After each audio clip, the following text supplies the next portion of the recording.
Vous vous lancez dans la lecture audio de l'analyse littéraire d'une bouteille dans la mer de Gaza, célèbre ouvrage de Valérie Zenati. Au fil de cette lecture, vous découvrirez dans un premier temps une brève mise en contexte de l'œuvre et son auteur, Valérie Zenati. Ensuite, un résumé de l'ouvrage vous sera exposé, suivi d'une analyse des personnages et des points clés du roman.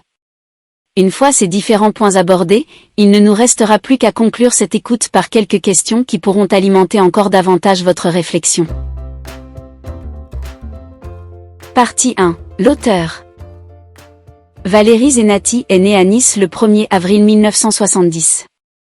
De confession juive, elle émigre à 13 ans avec sa famille en Israël, où elle effectue son service militaire entre 1988 et 1990. Elle retourne ensuite en France où elle entreprend des études d'histoire et d'hébreu. Traductrice de l'écrivain israélien Aaron Appelfeld, elle exerce une variété de métiers, notamment dans le journalisme, la radio ou l'enseignement, avant de se consacrer à l'écriture de romans et de scénarios. Ses textes lui ont valu diverses distinctions, dont le prix du livre inter pour Jacob en 2015, et 2 de ses romans, Une bouteille dans la mer de Gaza et En retard pour la guerre, ont été adaptés au cinéma. Partie 2. La mise en contexte. Au lendemain d'un attentat perpétré près de chez elle, la jeune Tal, 17 ans, a une idée saugrenue, écrire une lettre porteuse d'amitié et d'espoir, l'enfermer dans une bouteille et charger son frère Eitan de l'emmener avec lui à Gaza pour la confier à la mer. La lycéenne espère ainsi que la bouteille soit trouvée par une adolescente de son âge avec laquelle elle pourrait correspondre.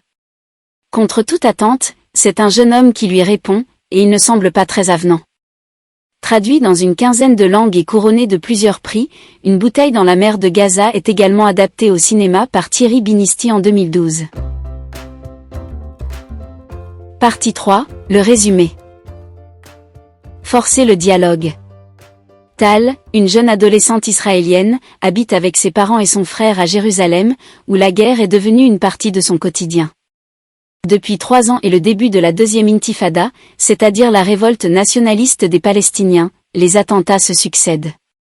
L'un d'entre eux, survenu dans un café proche de chez elle, choque la lycéenne qui ne s'habitue pas à tant de violence.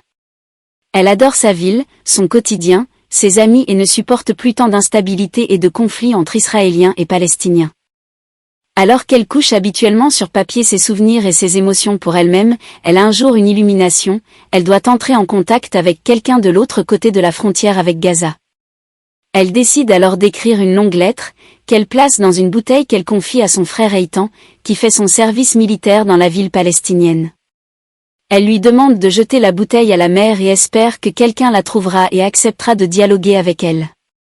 Un email arrive quelque temps plus tard sur l'adresse que Tal a créée spécialement pour cet échange.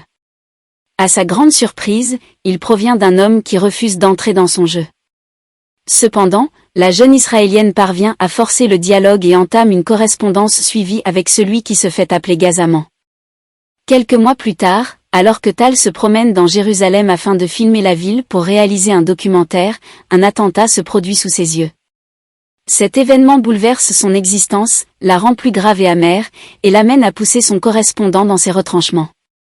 Ce dernier finit par lui avouer son prénom, Naïm, et lui fait part à son tour de la manière dont il vit son quotidien et la guerre dans la bande de Gaza. 6 mois après avoir trouvé la bouteille, Naïm écrit à Tal ce qui sera son dernier message. Il lui détaille tout ce qu'elle a voulu savoir de lui apprend sa récente admission pour une bourse d'études au Canada et lui donne rendez-vous 3 ans plus tard à la Fontaine de Trévi, à Rome. Une correspondance secrète.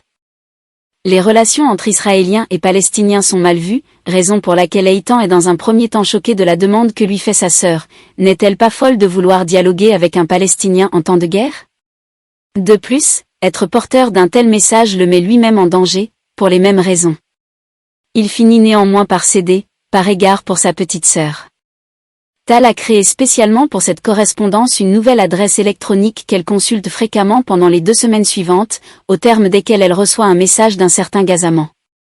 Ce dernier brise d'emblée les belles illusions de la jeune fille, elle a de la chance que sa bouteille ait été trouvée par quelqu'un connaissant l'hébreu, car personne ou presque ne parle cette langue à Gaza. Et lui n'a en outre aucune envie de répondre à... Nous espérons que vous avez apprécié cet aperçu. Pour continuer à écouter ce livre audio sur Google Play Livres, utilisez le lien dans la description de la vidéo.